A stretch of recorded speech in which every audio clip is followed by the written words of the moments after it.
Good evening. Welcome to WSBI, your resource for success podcast program, where you get to meet inspiring women-owned businesses from across the country.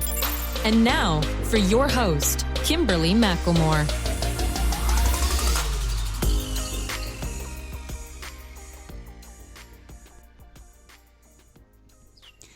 All right, good evening and welcome to WSBI, your resource for success podcast program, where you get to meet inspiring women-owned businesses from across the country.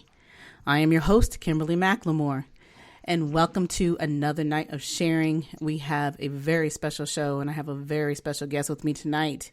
Her name is Miss Joetta Clark Diggs, four-time Olympian, motivational extraordinaire speaker, author, and businesswoman. As one of the most renowned motivational speakers and four-time Olympian, Joetta Clark Diggs is a dynamic personality and highly sought after resource in business and professional circles, university, nonprofit, and community sectors. A premier keynote speaker and leading authority on health and wellness, motivation, and achievement for audiences. Joetta Clark Diggs energizes people to meet the challenges of the world around them. She skillfully weaves her compelling life story into the fabric of our daily lives. The thread is forever strengthened, touting why you can't afford to be complacent and to aim high, achieve and actively make an impact on the world. Joetta Clark Diggs has also made her contribution to society as a respected businesswoman.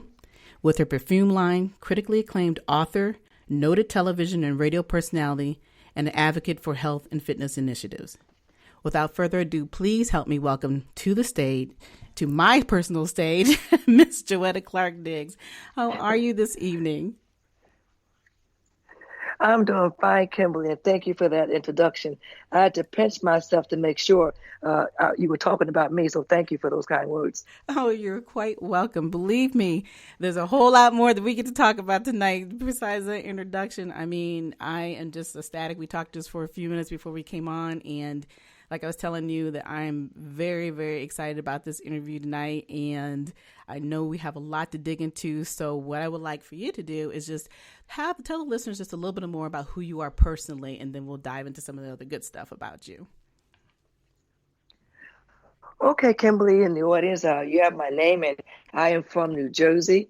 I grew up in Newark and South Orange, and when I grew up in the city of Newark, it was during the riots in the 67 time frame. So after growing up in Newark and South Orange, I went to college, the University of Tennessee, graduated and did my studies there. And then after that, I made some Olympic teams. But the most important thing, if I want to tell you about who I am, I'm just somebody that's trying to make a difference in the lives of others and to try and let them know that you may not be the Olympic champion or the world champion, or you may not be that person, but champion.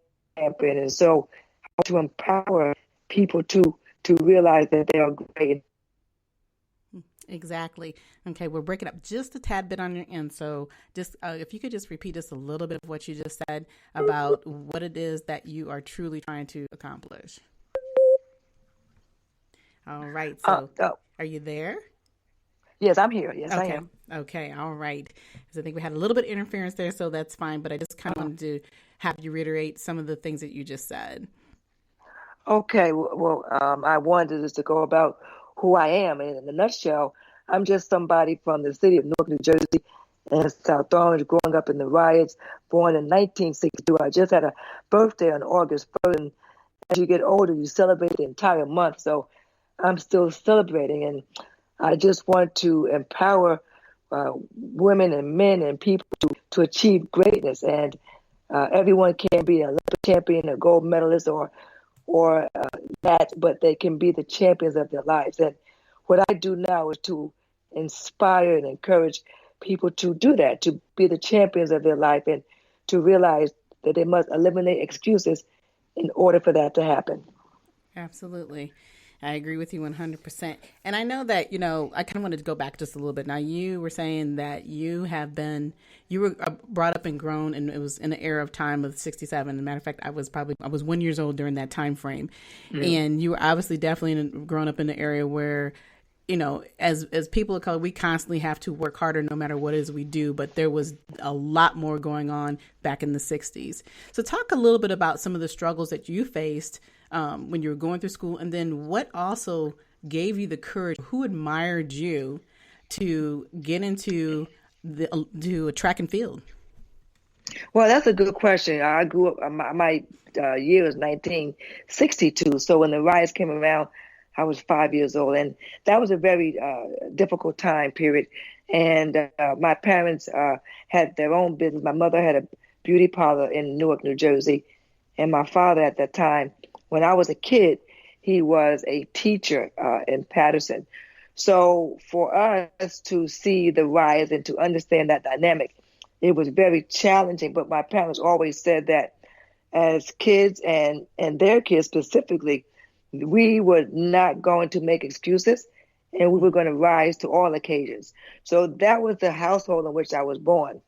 So I started running distance, believe it or not, because my father wanted to dispel the notion that American athletes could not run distance. During that time, usually the African countries, the Kenyans, were the ones running distance, and then the Americans were running sprint. So they wanted to say to everyone and to us specifically that if your parents got behind you academically, educationally, athletically, whatever it was, you could excel. And back then, Kimberly, we didn't say no, we didn't question.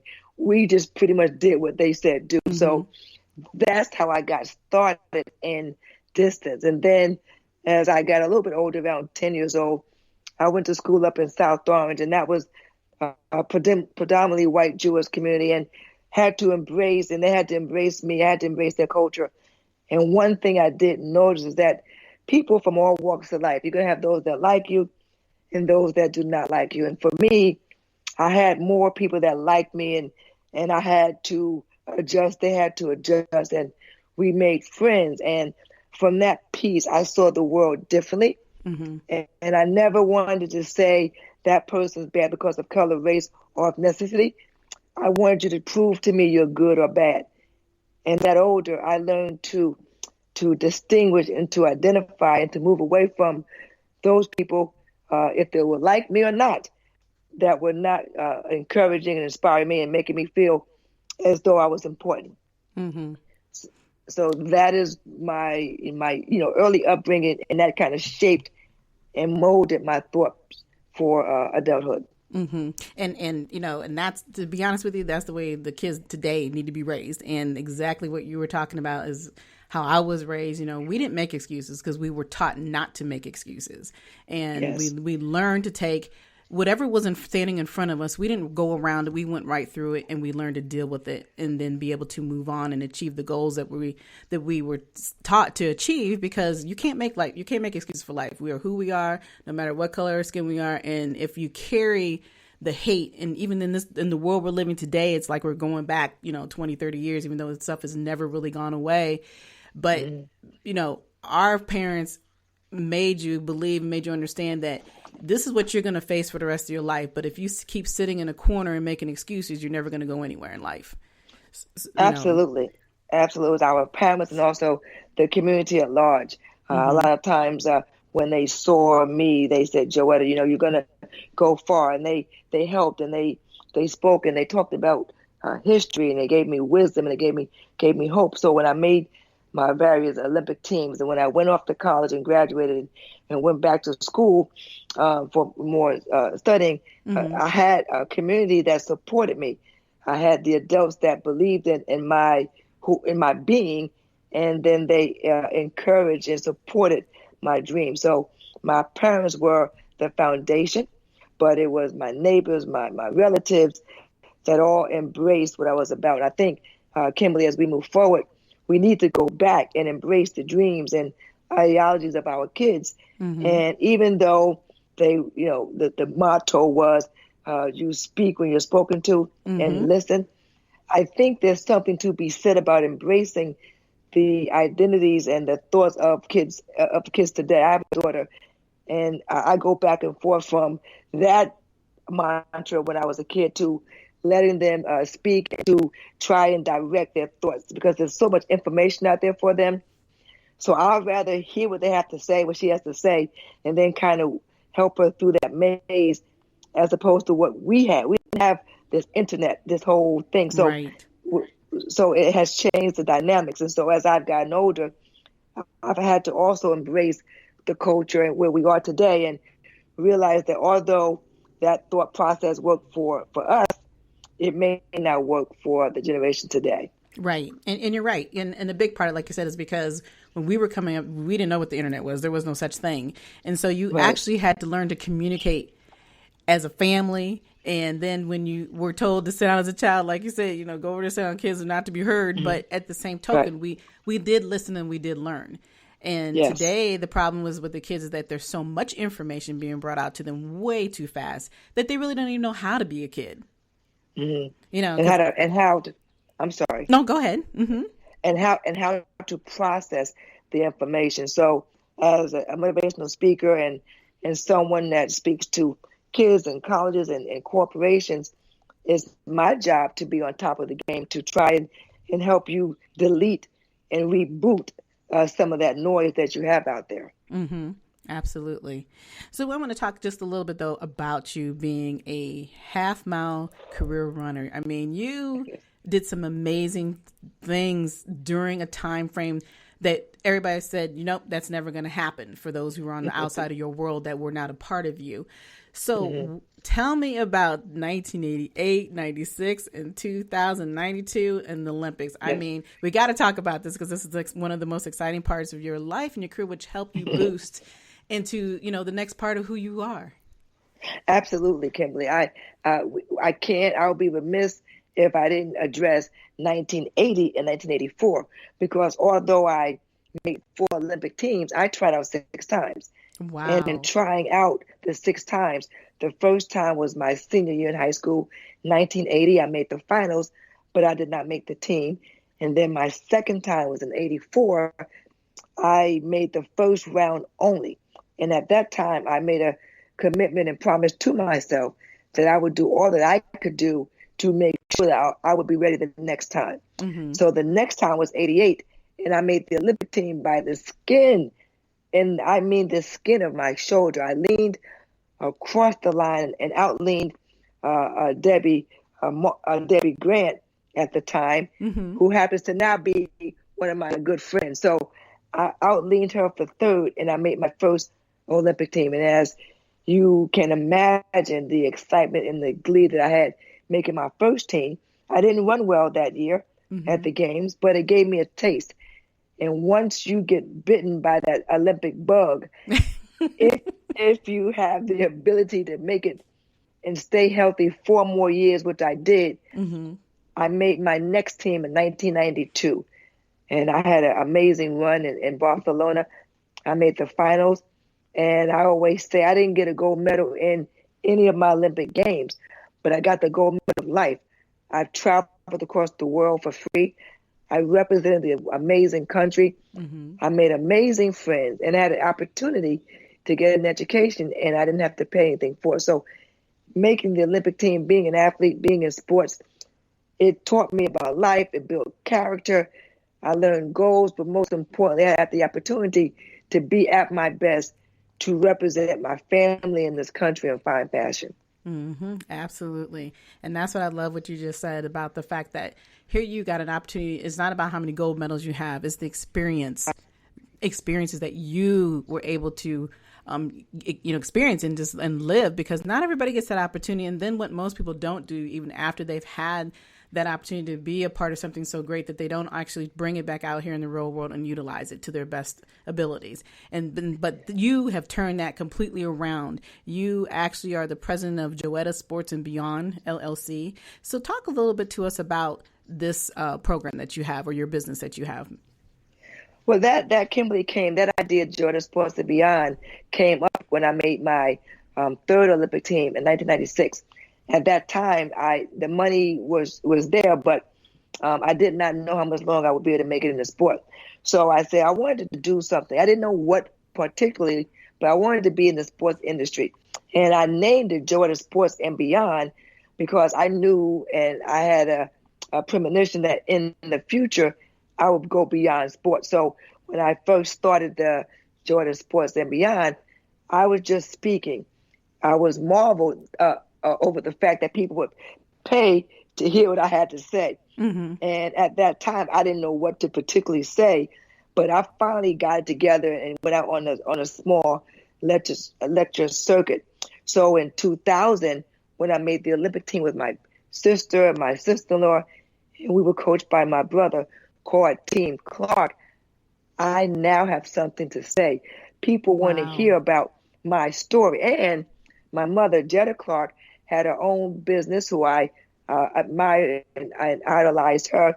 And then my father, Dr. Joe Clark, was the subject of the movie Lean on Me. So I have all these people pulling me from different areas that I'm now able to go beyond sports and speak to corporations and to empower people. I'm able to now go into school districts and speak and bring my various fitness programs and health and wellness programs and eliminate excuses programs to school districts. So the Olympics and the track and field set me up for what's and beyond. Absolutely. But the thing I love that you just said is how your family was involved in almost every step. From here you had your sisters and your sister-in-law a part of the Olympics, and then here your mother is an entrepreneur, your father is a doctor, but then you said something about your father being a part of Lean on Me. What was that you had mentioned? Oh yeah, my father, Dr. Joe Clark, is the subject of the movie Lean on Me. The movie that Morgan Freeman played. Yeah. You used to call me Crazy Joe, but now you call me Batman. Right. It was done at Eastside High School. So that's my father. So with all of that being said, I had a platform to go out now and be relevant in this new phase of my life. And Kimberly, to be honest, so often we are trying to make things happen. What you need to make happen is that you are prepared for your success. And I was prepared for my success. I was a student of speaking and topics and going out and being entertaining, but also giving out information. And in doing that, I was able to write a book. So I am now relevant in my new field, which was speaking and also being the president of Joetta Sports and Beyond. Absolutely. And your book that you have is called the Joetta's P Principles for Success, Life Lessons Learned from Track and Fields. Tell us a little bit about that book. Now, that book came out because people were asking me all the time, Joetta, once I got done speaking, they wanted a takeaway, and I didn't have a takeaway. But the reality, Kimberly, is that I did. What I spoke about, my P's, I put that in the book. So what are the P's? What are the P's? What is your purpose? Your raison d'etre, your reason for being. And then you have to preparation. And then you have to be patient. You're not going to get what you want right away. You're going to have to wait, and you're going to have to plant the seed and water it and put some sunshine to it. And hopefully you will bloom in time. You will bloom. And then after you have a purpose, you're prepared, you're patient, you get perturbed. People are going to say, Joetta, you can't do that. You're black. Or you can't do that because you're tall, you're Hispanic, you're short. They're going to tell you all these reasons as to why you can't do something. It's because they see themselves in you and they can't do it. So you have to get perturbed and show not only them wrong, but prove yourself right. And then you have to persevere. In the perseverance part, you have to analyze, organize, initiate, and follow through. And when you persevere, you realize that by an inch, you win or lose. I never cease hoping. And when you're doing that, you pray.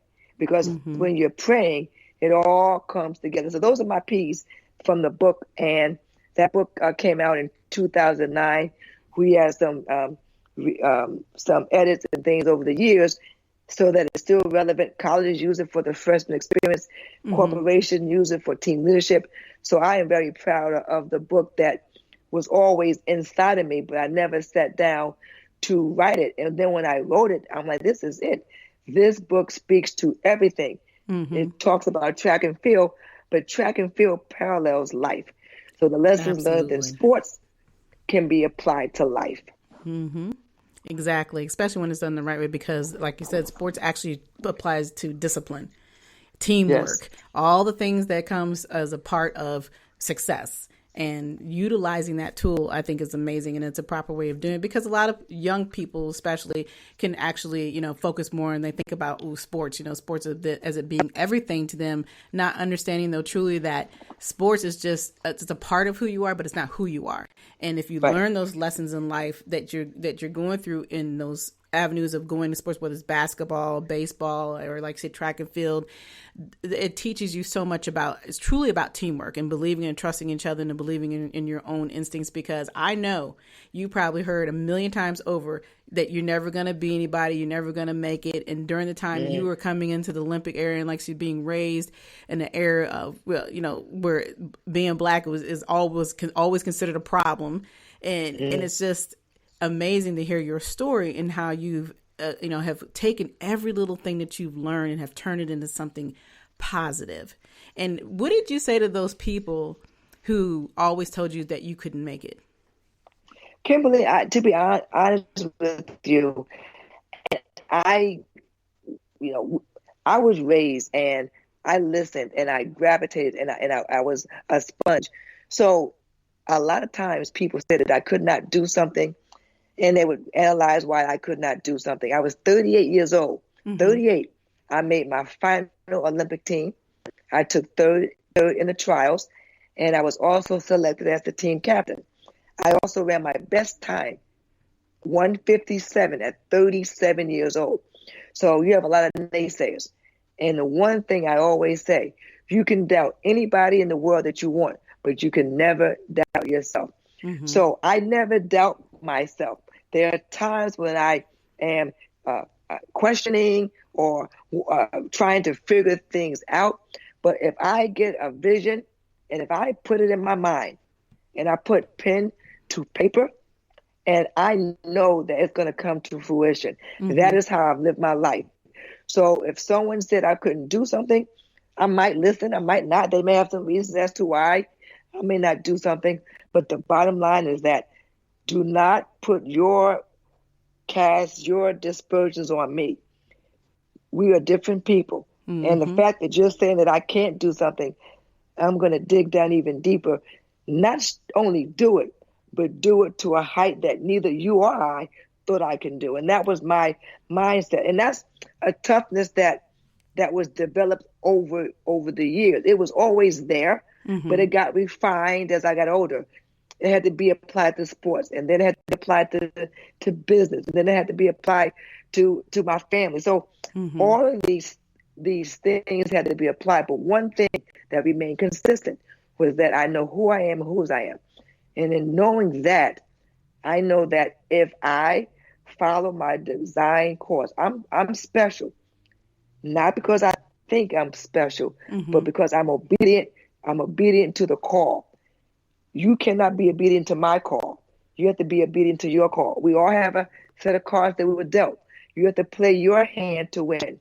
You can't play my hand. So my goal as I go forward with my perfume line and my body scrub and whatever else I'm getting into, that's my calling. And I'm going to be obedient and wait patiently for it to come through and be successful. I'm going to put the time in. I'm going to study. I'm going to put the resources behind it. And if I don't have the resources, I know people in the industry that can help me. And that's, as women, we tend not to do that. We have Rolodexes, we have people who we know. And because we're trying to make it on our own, we don't go back and ask for help. And I think that if you want to succeed in anything, you have to ask for help. You have to have someone or some people who you go back to or you talk to about some of your ideas and to help you. Absolutely. Absolutely. But also the biggest problem is, as women, we're so nurturing, and we nurture everybody, but we don't nurture ourselves the same way. Yes. That always seems to be a huge issue. We're always taking care of everybody. And then you start to realize that you're not living your dreams and you're not taking the time to focus on you to be the person that you know you're supposed to be. And the thing I love that you're talking about is how you are obedient. I love what you just said about being obedient to you and to follow the path that God has given you. You've got a path, and you have taken the time to let everything elevate and grow, and it's proper timing. And here you are today teaching other children, other adults, in that continuous learning of this is who you are and this is how you can be what you want to be, but you have to use these principles. And Absolutely. those principles are amazing. So just talk a little bit, though, about your perfume and body scrub, because I didn't know you had a Joetta line out there. Yeah, I do. And I'm very thankful and blessed about that. I talked with a friend about 2 years ago about doing this. And the reason Joetta came about is natural products that exfoliate the skin. It smells great. Is light. And I came up with the idea of Joetta because when I left an event, I gave them a book and I gave them an autographed picture or a pen. Mm-hmm. But women wanted so much more. And I didn't see a product out there that reflected, I had the smell of a champion. So when we are training or when we're going to work, sometimes you don't want to put on your fancy perfume or your expensive perfume. Mm-hmm. You want something that makes you feel good, but that doesn't really go through your expensive line. So Joetta, it helps you to embrace your champion. And I'm giving you some of me. So it is a product that is light. It's mango and cucumber based, all natural ingredients. And I tell you, this product has been doing very well, vending and at events, and people order it from my website, which is joettasportsandbeyond.com. You can order it from there. The body scrub is a great exfoliation. It's a skincare line. And I think it reflects who I am. It's powerful, it's sassy, it's sexy, it's me. And to add to another point that you mentioned was about what am I doing now? I think now at 57, and I think this started around the 52 ages, I want to embrace me. Me, the meaningful me, the exciting me, the motivational me, embracing who I am. Don't change for anyone. Don't try to go around pleasing people. Embrace me. I think as women, as people, if you embrace your essence, your authenticity, I think that you have more to offer to the world and to yourself. And at this point in my life, that's what I've decided to do. And I have people that I talk to that, not many, just one or two, but that I run and talk to about this product or whatever I'm going through. And you have to have that go-to person. It could be a guy, it could be a female, but you have to have that person that's going to tell you the truth about you and your idea. Yes. And because I have that in my life, I think when I'm embracing me, they see it and they go, I see what you're doing. I see what you're doing. And by embracing me, I'm helping other people. And we are all rising together. Exactly. Very well said. And I love that because I think, a lot of times women always talk about it, but don't always do. And so, I think the thing that I love about our conversation today, and what I want people to hear and understand, that, like you said, you may have been an Olympian and you've done all these great things, but you are you. You are still a human being. You are still just as normal as anybody else. And you are a very caring, loving person that's trying to make people understand that it doesn't matter how many gold medals you have, or if you have any or don't have any, or whatever you're doing, like, is you're putting in the best of your ability. You can be whoever you want to be. Absolutely. And Kim, I tell you, I always say that, in life, you're going to have challenges, but are you willing to make the sacrifices that are needed for you to be successful?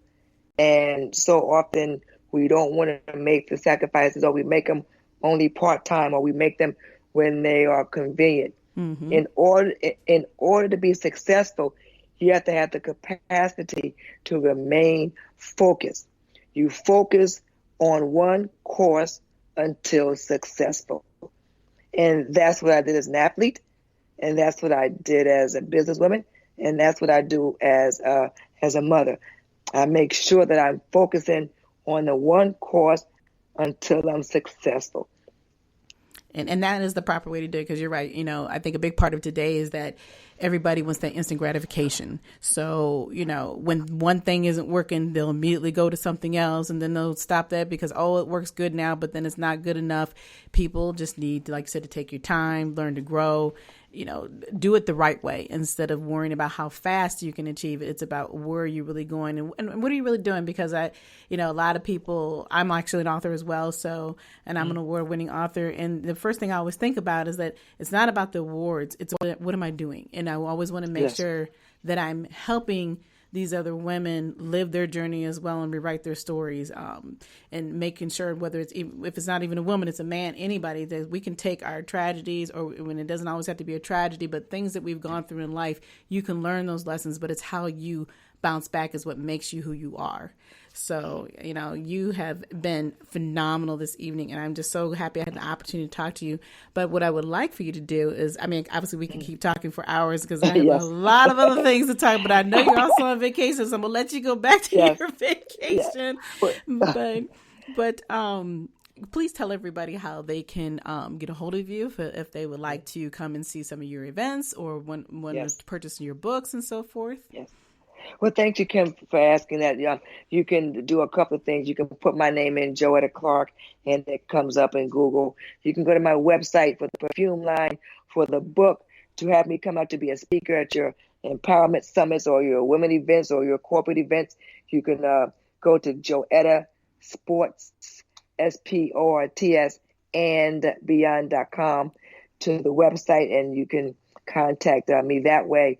I also think that it's important to realize that even though, people look at me and they go, oh, you've had this going right and this go right and this go right. There's been a lot of challenges in my life as well. Mm-hmm. And I think the one thing before we end up with it, if I might, thing that I want to share with the audience is that you have to plant this garden of success.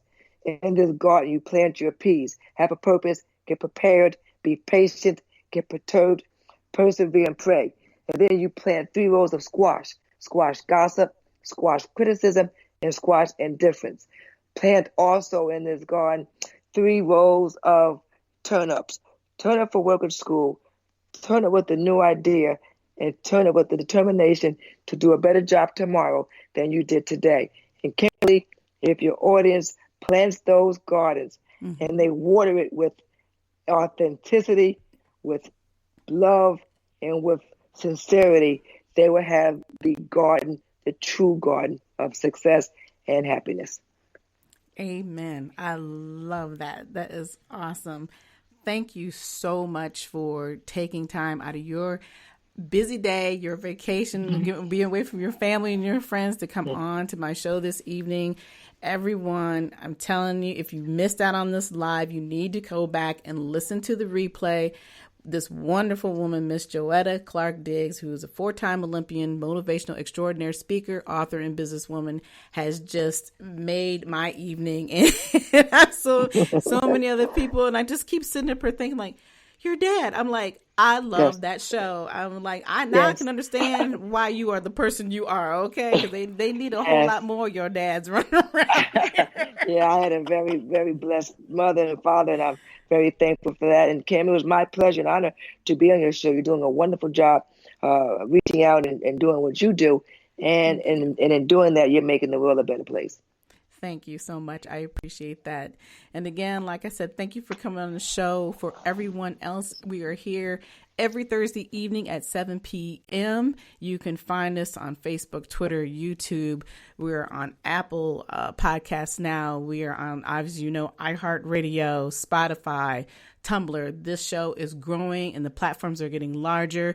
If you would like to be a guest on this show, all you need to do is reach out to me at Kimberly@WSBILLC.com and send me some basic information, a short bio. I need a picture and a logo, and you're more than welcome to be my guest. But until next time, you all have a wonderful evening and good night.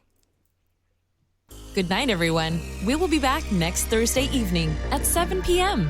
Follow us on Spreaker, www.spreaker.com/user/WSBI.